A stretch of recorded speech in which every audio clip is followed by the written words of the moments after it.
और इस बीच road show 80 घाट के करीब से गुजर रहा है और खबर यह है कि 80 घाट पर कांग्रेस, समाजवादी पार्टी और बीजेपी के कार्यकर्ता आमने सामने आ गए हैं। कांग्रेस समाजवादी पार्टी के कार्यकर्ता अपने झंडे के साथ खड़े हैं और दूसरी तरफ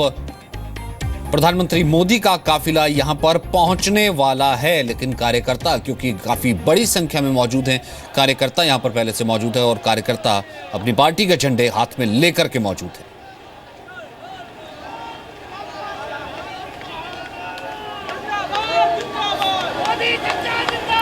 तो 80 घाट के करीब है ये। हालांकि इसका जिक्र पहले ही हमारे संवाददाता कर रहे थे कि 2 बार ऐसी स्थिति आई है, लेकिन उस वक्त कार्यकर्ता इतने ज़्यादा नहीं थे और अमूमन इस तरीके का विरोध अगर होता भी है तो वाराणसी की सड़कों पर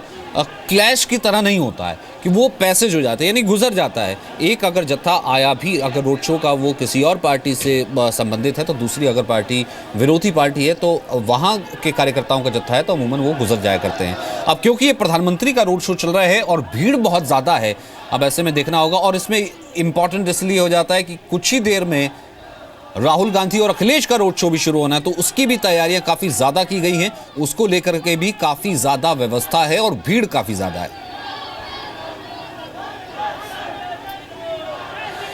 आरपी सिंह और अभय दुबे 2 हमारे साथ खास मेहमान मौजूद हैं। अभय जी, ब्रेक से पहले जिसका जिक्र मैं आरपी सिंह जी से कर रहा था, क्या ये एक साइकोलॉजिकल, क्या एक मनोवैज्ञानिक दबाव भी हो जाता है या फिर हो जाएगा कि इतनी भारी भीड़ है या फिर हुजूम है और अखिलेश और राहुल गांधी जी का जिस वक्त रोड शो होगा कुछ वैसी भीड़ या कुछ वैसा ही पिक्चर पोर्ट्रे करना? नहीं, देखिए, जहाँ तक भारतीय जनता पार्टी का प्रश्न है तो जो ग्राउंड रिपोर्ट्स है उसके अनुसार वाराणसी स्पेसिफिक में भारतीय जनता पार्टी की स्थितियाँ बहुत ख़राब है और इस बात का मूल्यांकन स्वयं भारतीय जनता पार्टी का शीर्षस्थ नेतृत्व भी कर चुका है।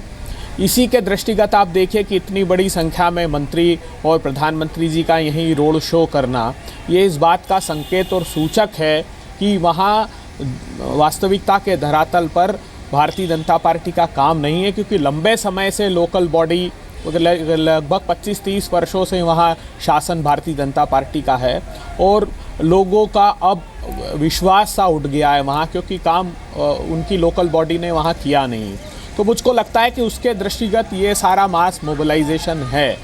जो बुनियादी सवाल मैं फिर से करना चाहता हूँ प्रधानमंत्री जी से, हर बार एक प्रश्न खड़ा करेंगे हम कि प्रधानमंत्री जी, आप तो स्वयं उत्तर प्रदेश के थे, आपने कहा कि मैं उत्तर प्रदेश का गोद लिया बेटा हूँ। पूरी भारतीय जनता पार्टी ने नियोजित तरीके से उत्तर प्रदेश को अपराधी राज्य क्यों घोषित किया, जबकि राजनाथ सिंह जब मुख्यमंत्री थे उत्तर प्रदेश के, जब यहाँ पर 7,600 हत्याएं और 7,900 हत्या के प्रयास प्रतिवर्ष होते थे, अब अखिलेश की सरकार में वो 4,500 के लगभग आ गई हत्या और 4,800 हत्या के प्रयास। उसी प्रकार आपने कहा कि बहुत बड़ी संख्या में बलात्कार, तो प्रधानमंत्री जी, जितने भाजपा शासित राज्य हैं, मध्य प्रदेश नंबर 1 पर है, उसके बाद राजस्थान है,